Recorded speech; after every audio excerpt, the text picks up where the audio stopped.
पहलगांव का अभी अनफॉर्चुनेट पूरा मामला था, आपको क्या लगता है? आप तो म्यूजिशियन है और संगीत की कोई सरहद नहीं होती, लेकिन आपको क्या लगता है जिस तरह से फवाद के लिए या फिर जिस तरह से पाकिस्तान के आर्टिस्टों को रोका जा रहा है या जिस तरह से इंडिया एक्शन लेने जा रहा है, उस पर आप क्या कहेंगी कि क्या करना चाहिए?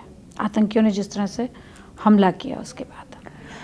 सो अनफॉर्चुनेटली आतंकियों की वजह से जो दो देश हैं ना वो आपस में मारे जा रहे हैं आपस में। इट्स वेरी अनफॉर्चुनेट कि वहाँ के आर्टिस्ट और यहाँ के आर्टिस्ट, जो अमन की आशा का एक जो इतना अच्छा सपना था वो पूरा नहीं हो पा रहा है because of these terrorist.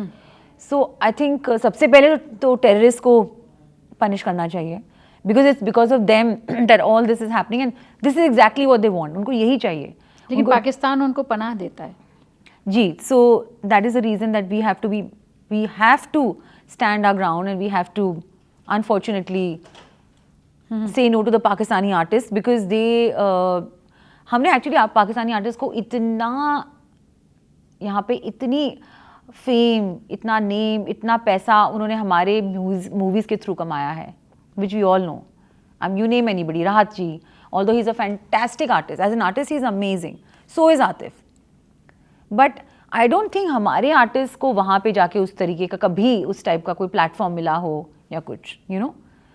So that's one. But second, my second point out here is that it is about देश पहले कि आर्ट पहले. So it has to be India first. क्या मैं ये कहूँ कि शिवानी जो अब कह रही हैं, और मैं एक फौजी की डॉटर हूँ, सो पेट्रियाटिज्म तो मेरे में कूट कूट के भरी हुई है. My dad is been from the army, so he's no more, but you know what the values that he's taught me, और you know जो हमने उनकी eyes के through देखा है, and he's been part of the 71 war also, so all of that. So for me it is India first.